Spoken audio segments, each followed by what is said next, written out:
Hello. Before the episode begins, I just wanted to say a thank you to everyone who's been submitting their work to contribute. We're getting a wealth of stuff come in from all of you, and it's really appreciated. So again, I just want to say a big thank you from myself, Adrian of Harrison Brown Models, but also from the Walton-on-Thames Transport and Modern Enthusiast Society. I hope you enjoy what we've put together here, and we should have many more episodes to follow. Thank you. Hello, and welcome to Modeller's Monday Roundup, Episode 2.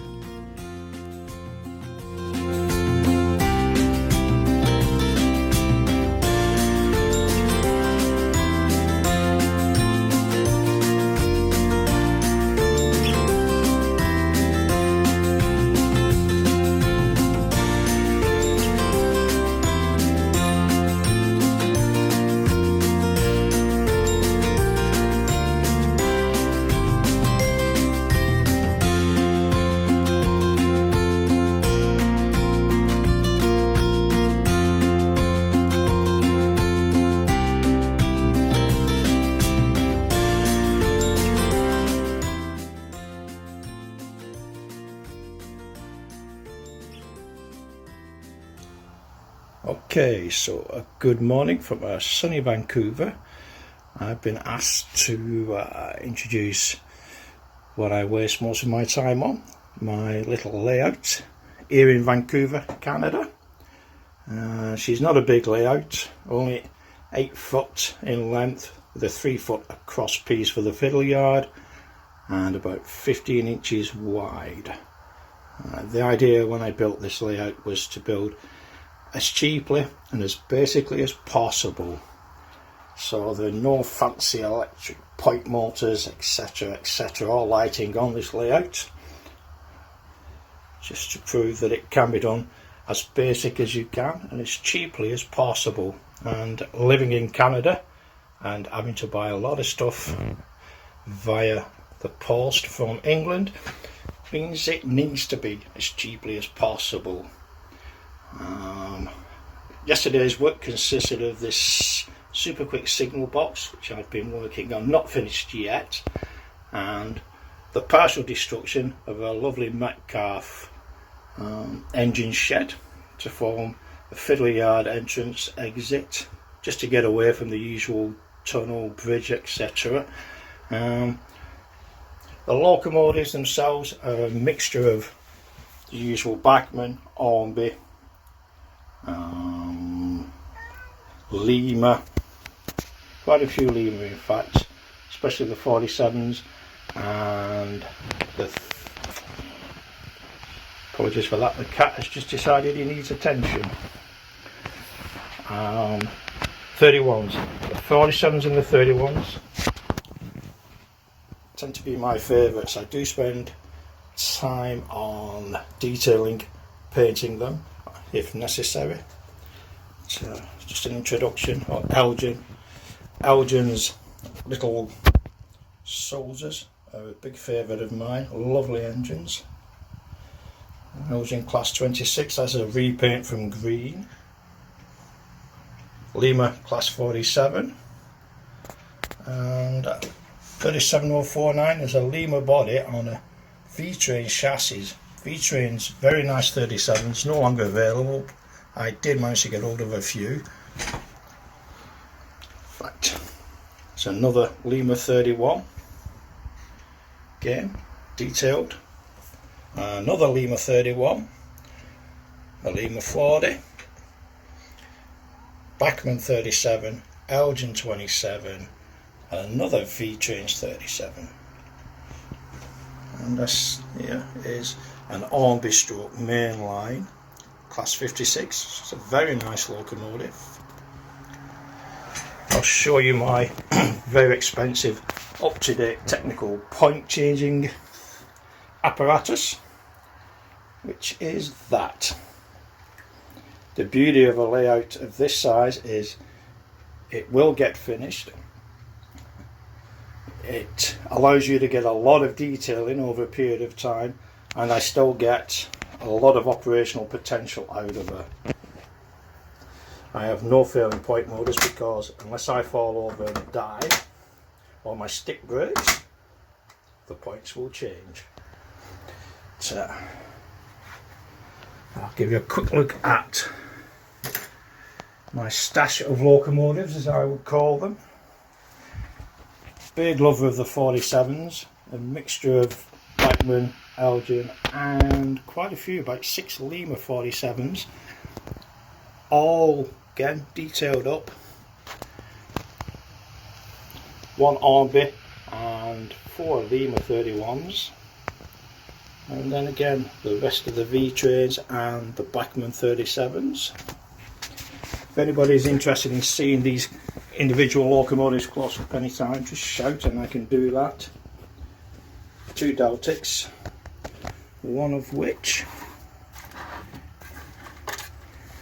is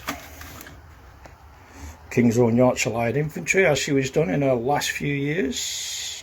I kind of like that one a lot. And some Lima and some Blackman 40s. 2 Blackman Shunters, a nice little model. Lima's 33, Lima's 273s, Elgin 33, and tucked at the back, Blackman Class 20. Followed by another Blackman Class 45, some more Elgin 26s. I'm a big fan of 26s, 27s and the 25s, and an RB Class 50, another lovely model. Let's just tidy up a bit there.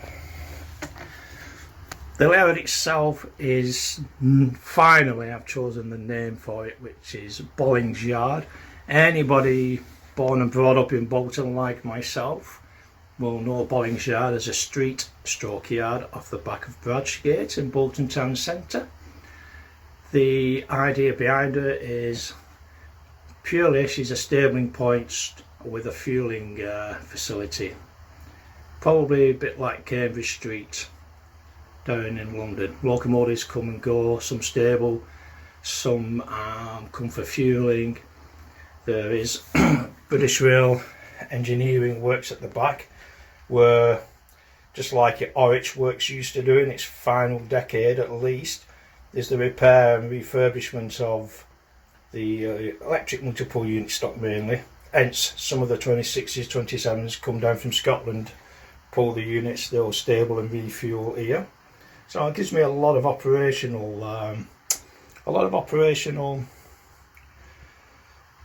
use, let's say. There's plenty to do, plenty of variation. Quite lucky that it's not that big. I can sit on my little office chair, I can swivel around and I can move up and down without having to get my lazy self off the chair if I don't want to. Well, what I'm going to show you now is the super quick signal box that I was working on mainly yesterday. She's not finished yet, she needs a lot more work. The roof is going to be recovered, copper slate. A nice kit, an old kit, very old kit. Most of you will probably remember these. Probably not quite up to the standard of the current Metcalfe ones, but the signal box itself, I always liked this. I always liked the design of it, and it was a good size. Drain pipes have been added, as you can see. I'll use my pointer. Drain pipes have been added, handrails have been added to clean the windows. Obviously it's been weathered. Doorknobs again, doorknobs from pinheads, as you can see. And inside it's been lined with the yellow paper. Just allows me to put an interior in, and it will show, because I've no intention at this point of lighting the building because it's not something that interests me. A door has been added, obviously, otherwise it would be prisoners. So again, a nice simple little project with more work to come, but it looks nice. Just covering the fiddle yard there, along with the cut down Metcalfe station, engine shed. That will be recovered as well with the roofing paper when Wifey Proofs decides to print it off for me, hopefully in the week. I'll just show you something running on it, just to prove it does work. As I say, everything is basic on here, so if anybody's thinking of doing a railway, it's going to be very expensive. It does not have to be that expensive. So I'm going to move 26008 just off the prep siding there. The track is all Pico Flexi Track and Pico Live Frog Electro Frog points. Gives far better running, and certainly for the older engines like the Lima ones, it helps a lot with those.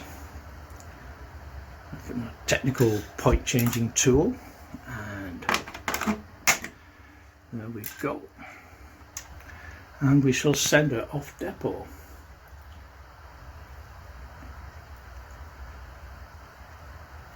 There's of course a driver's bothy will be arriving again once Wifey Poos has decided to print off the download kit for me. So that will come probably starting in a week.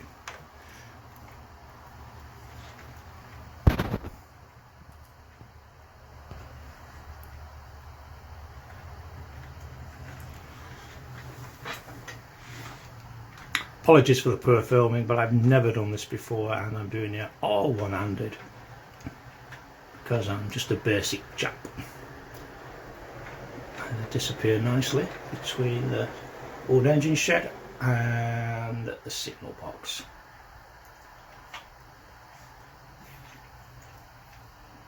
Now we can probably move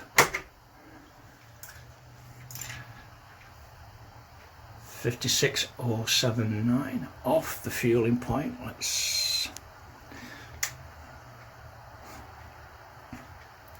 So again, slightly less modern than the Algen, but still a good runner and just a little noisier.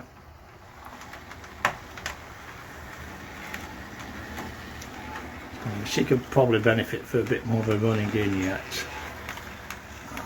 but I'm happy with her. And again, she didn't cost too much because she was second hand. Be a bit of a tight one when I want to be. And we'll run her onto the prep siding there. Ready for collection by our drivers.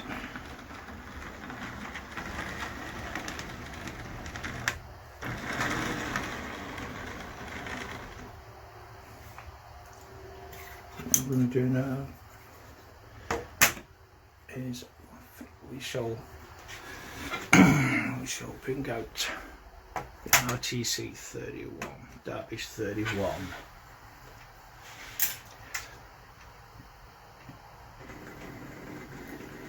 As you can see, a little noisier, but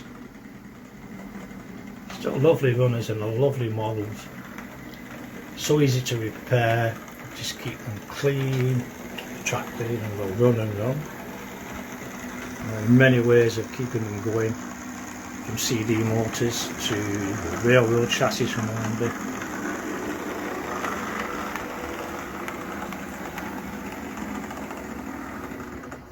Let's put her on the fuel point, let's give her some fuel.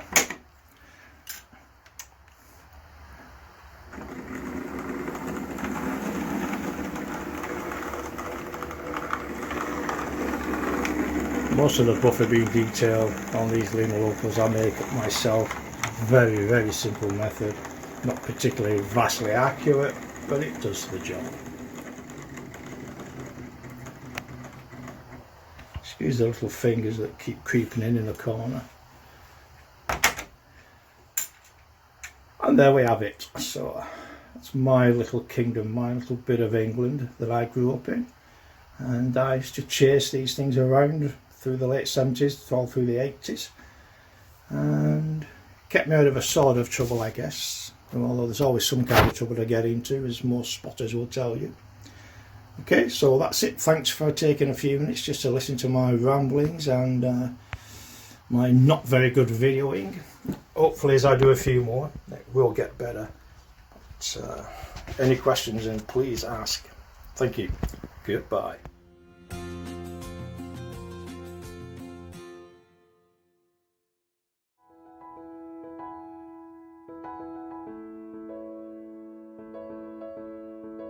This short video is an overview of how we built the replica of HMS Royal Oak. This is a 1.5 metre long battleship from World War II.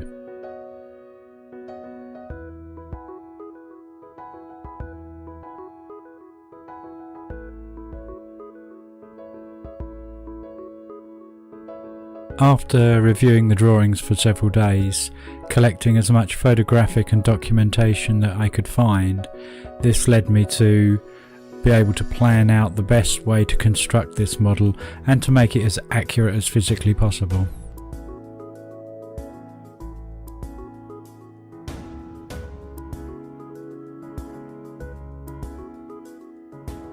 The first process was to work on the hull, to clean up all the fiberglass residue, fit the rudder and the propeller shafts, before working on the laser cut timber decks.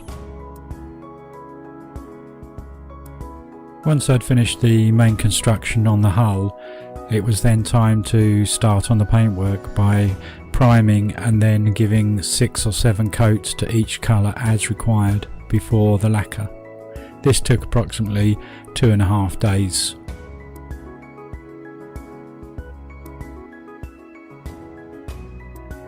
As this is a large model at a scale of 1 to 128, it meant that I could purchase a number of off-the-shelf items such as the life rafts, the main turret guns, some of the smaller guns and the pom-poms, including a number of white metal items such as the davits for the life rafts and lifeboats, and a number of other smaller items such as the anchors and so forth.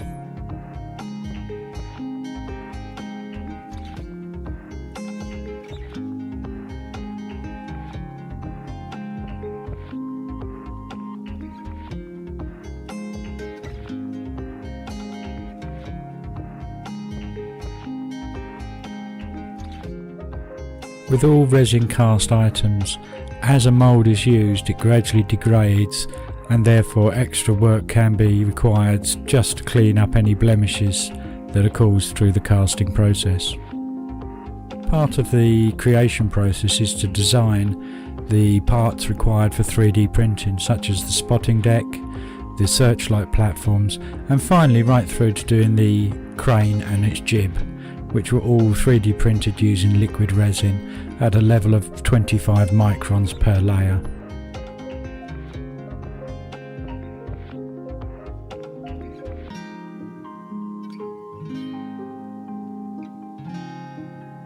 The 8-barrel pom-poms that I had purchased for the kit were slightly rudimentary, so I needed to do some additional work to improve the look and detail of these models. This included cutting away excess resin, drilling out the detailing such as the recoil sections and the rear of the guns, and replacing items such as the white metal barrels as they were slightly overscale. So I redrew these and 3D printed them, added additional wire framing work for the rear of the guns, and then added the sights and so forth to give a much more detailed part.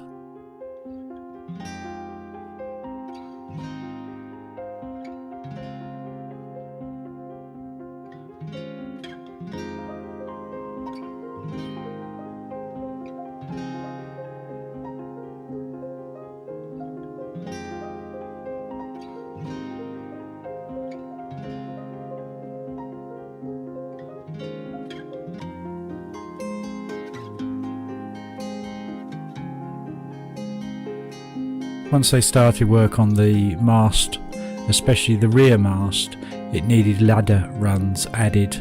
These were made from copper wire, folded, and then 2 holes drilled per run, and there was 32 rings per leg, given a total of 64 runs to fix in, plus 2 ladder sections on the upper sections of the mast.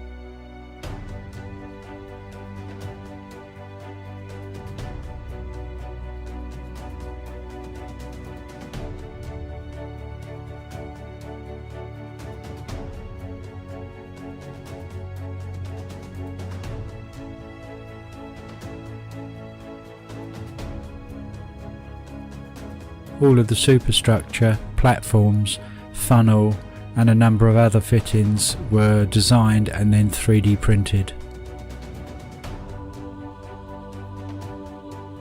I made a number of jigs up to help the spacing of the stanchion pins and the cording for it.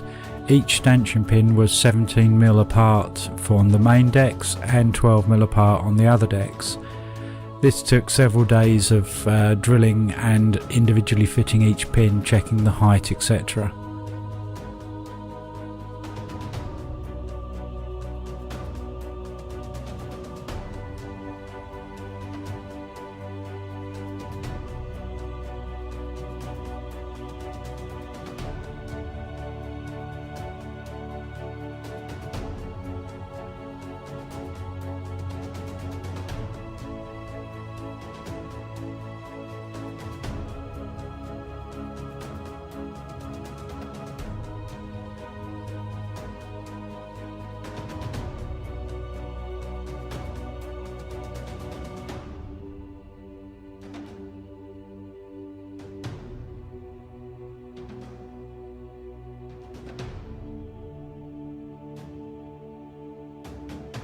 I then moved on to working on the cord. This was again spaced at 4 to 5mm apart, depending on which deck it was, whether it had 3 cords or 2 cords.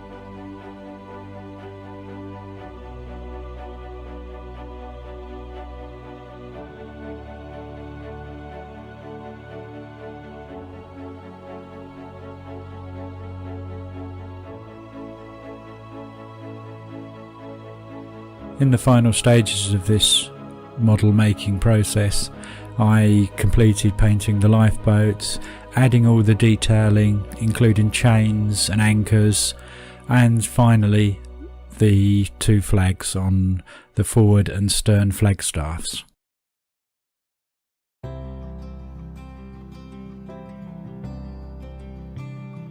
This is the completed model. In this sequence of footage you'll see some close-up images of the model, and this is what 512 hours or thereabouts can produce. Thank you for watching.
Hey guys, it's Southern Railway Modelling here. I decided to take part in Adrian's modelling collaboration because I think it's fantastic, and this is what I've chosen to share with you today. Now, despite my Instagram handle, what you see in front of you is decidedly non-southern. It's probably as far away from the southern as you could get. This is my LMS Jubilee Cypress. She started life as, and I've forgotten the number immediately, Australia, the Backman version of Australia with the Fowler tender, and she's been renumbered, at least on the smokebox, with a foxed etched smokebox plate and etched nameplates to 5605 Cypress. Now, I am just waiting on cabside transfers. I originally bought transfers to match the lettering on the tender, but I was then informed that post-war, I think it's the straw-coloured numbers were used on the cab sides, and the pre-war LMS branding remained on the tender. So I got it slightly wrong, and I'm now just waiting for the correct transfers to arrive. The only issue being that, as you're well aware, the global situation is making post a little bit slow, and transfers are certainly not essential, even though I might like to think differently. She's had a couple of things done to her, nothing particularly exciting.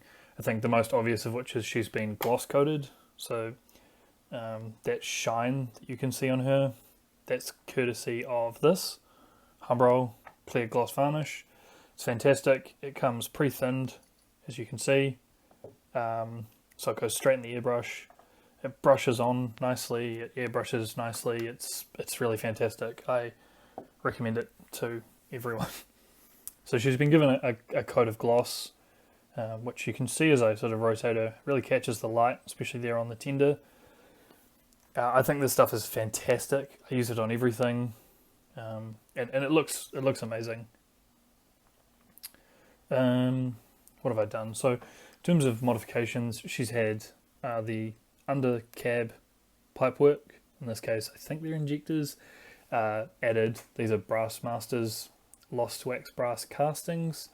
So there's one on that side, and then this one here, which is slightly harder to see, but is tucked in there. There's a lower and an upper pipe run. She's had the lubricator pots, have had their lubricating runs added. That was from fuse wire. Now, don't look too hard because it's not very good.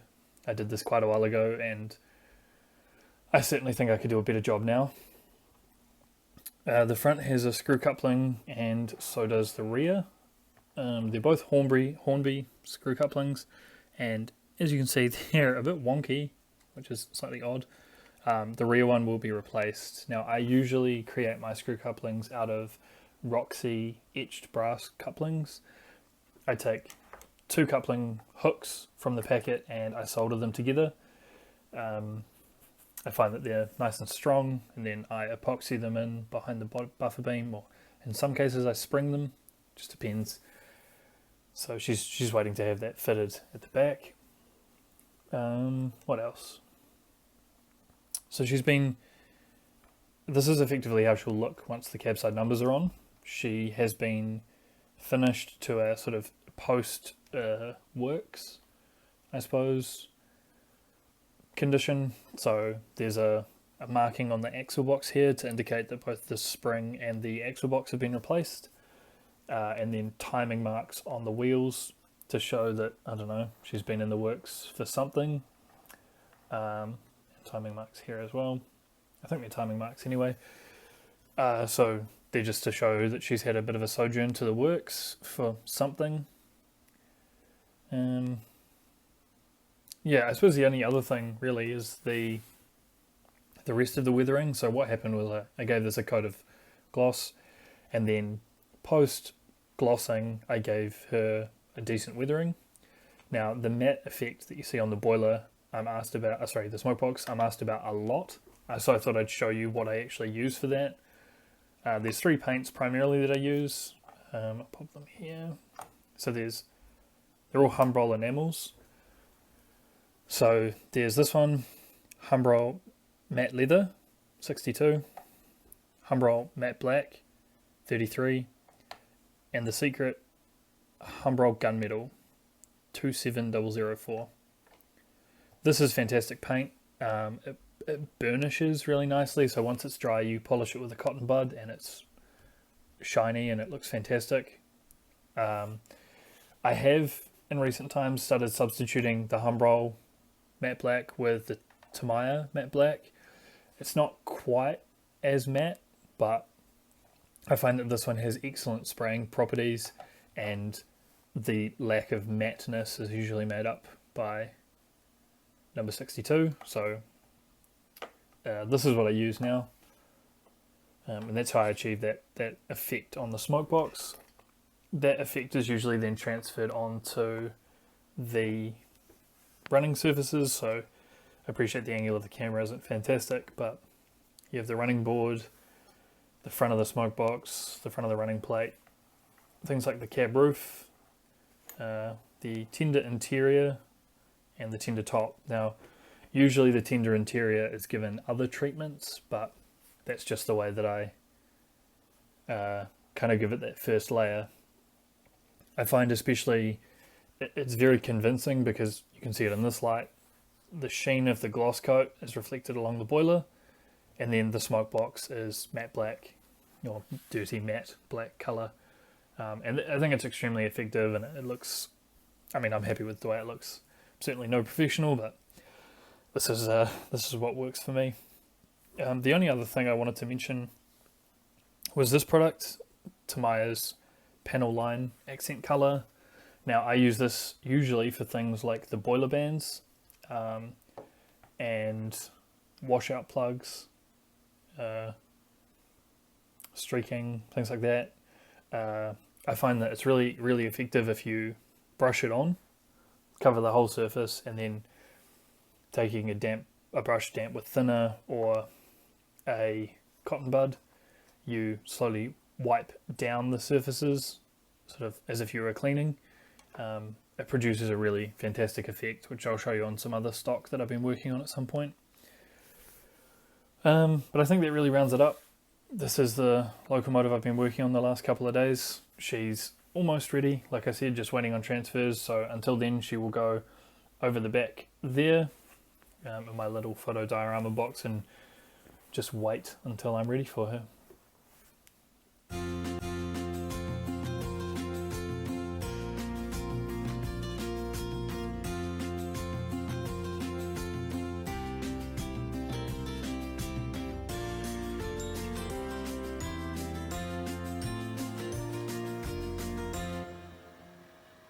This film, taken in 1961, shows just how busy it was in steam days.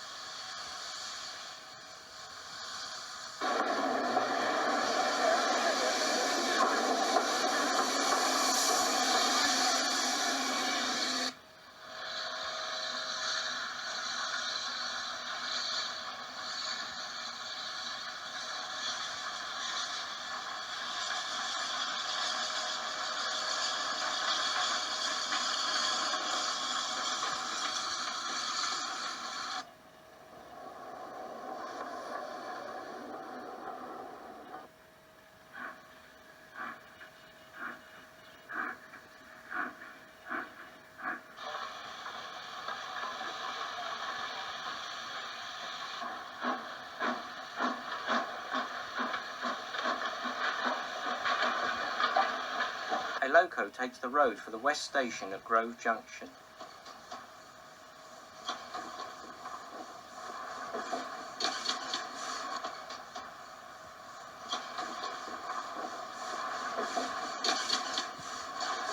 Then a goods train heads from the West Station to the Central Station, as it was called then.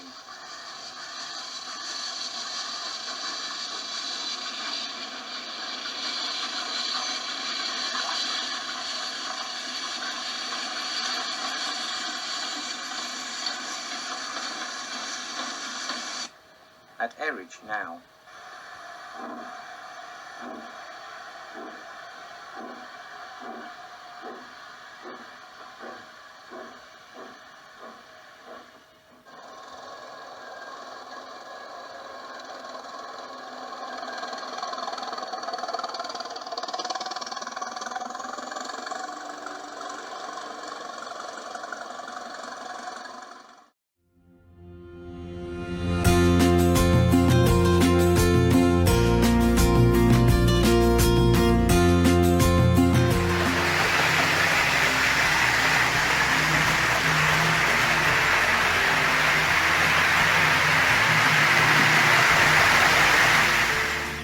So all the masking tape has now been taken off, both the front and the back.